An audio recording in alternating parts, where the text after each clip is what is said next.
It was a girl holding a large scythe. How's that? This level of reasoning is possible for Furudo Erika. When the crowd of goats recognized the girl who called herself Erika, a stir passed through it. It was clear that this person had enough of a reputation to make them tremble.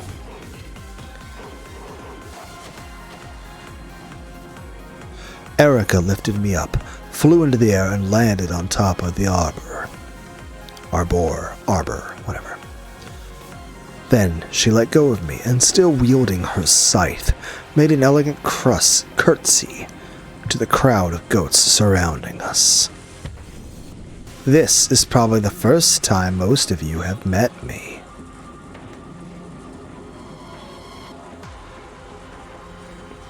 Allow me to introduce myself.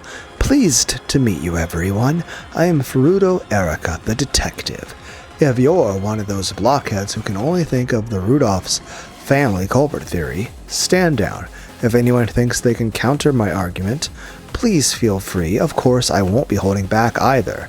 Do you guys see either or either? The goats all howled at once. It seemed to be a cry of shock, of fear, of possibly of awe. The goats surrounded the arbor, chattering but not moving any closer. None of them had the courage to stand against this detective, this witch of truth called Furudo Erika. Good grief, all those thousands, and this is the best you can do. None of you has the courage to fight Furudo Erika in a battle of words. Too bad. Let's put an end to this. Then again, I, Furudo Erika, don't have enough spare time to counter all you blockheads one by one. I'll let her clean up the rest. You're up. When Erika cried out, red cracks opened in the dark night's sky. Are we getting Ava, Triss? It looked like the spiderweb-shaped fissures that appear when a glass window has been struck hard, or was it more like blood-red spiderweb? Kiahaha! A laugh rang out through the spiderweb-covered world. A witch's laugh. It sounded somehow familiar to Angie. And there, standing on the spiderweb and gazing down on the goats, who must have looked like trapped bugs, was the witch.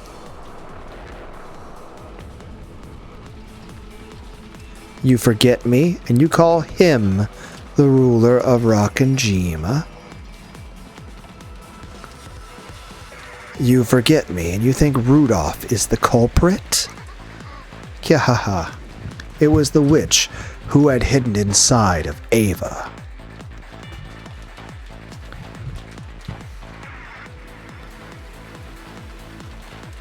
A witch of the future who would one day call herself the Endless Witch after the cat box closed over this world.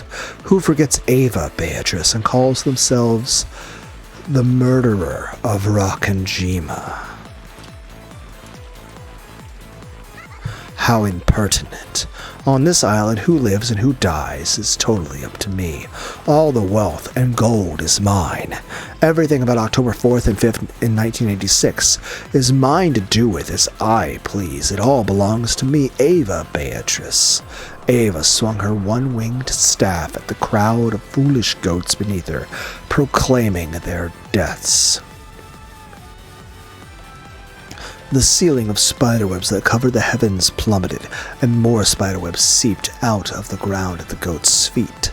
Then the webs from above and below met, and the thousands upon thousands of goats were caught in their grasp.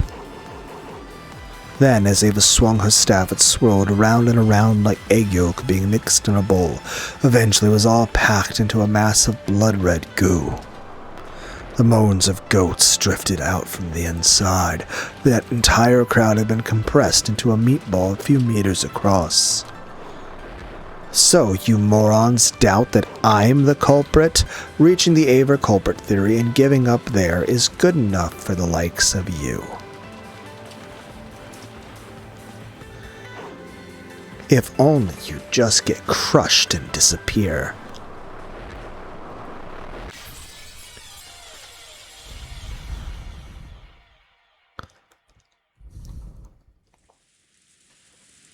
Squelch.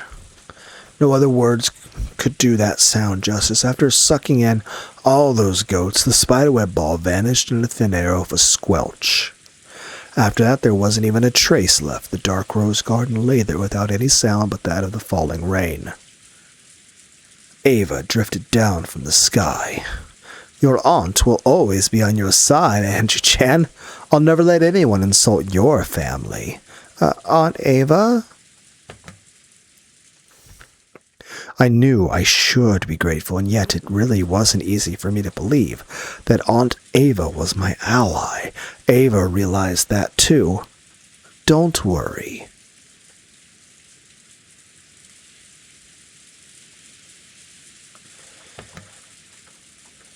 I'm not doing this because I want to be thanked, but I'll always be on your side. See you later. She giggled, spun around, and vanished.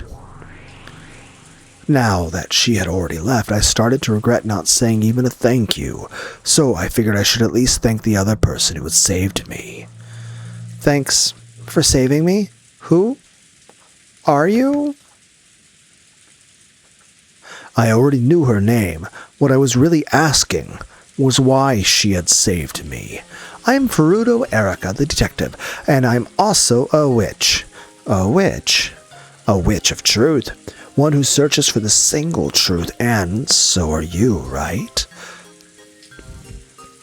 Those 2 days, October 4th and 5th, 1986, I have been so desperate to know what happened that I took a step off the roof of that skyscraper, drifted through several witch games and fragment worlds, and abandoned myself to this long journey with no rewards.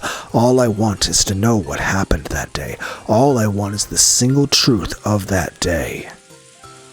Searching for something like that is what makes you a witch of truth. So you're just the same as me. That's why I came to save you. I want to know just what happened on that day. No one will tell me. No one knows. But I know something happened that day. I'd give up anything to learn what that was. That's the one thing I need to know no matter what, even if it kills me.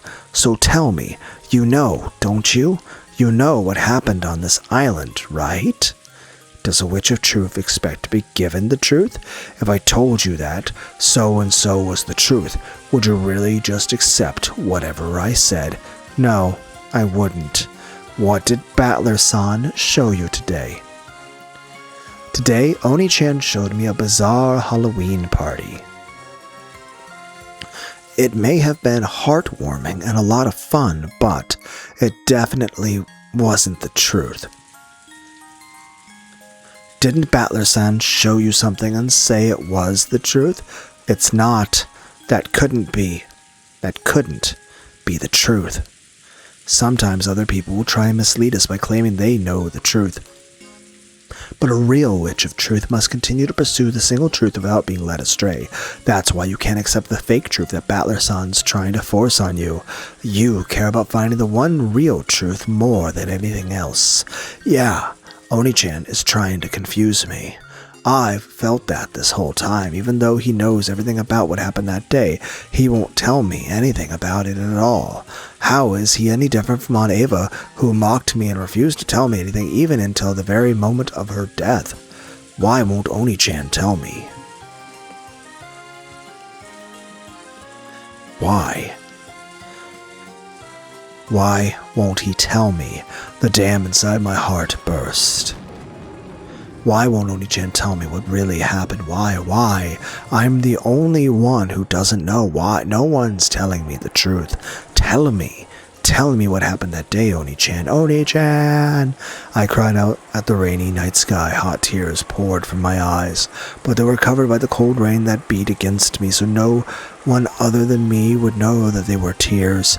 No one would know my pain and sadness. I'm always the only one alone, all alone. Someone tell me what happened that day. No one can tell you.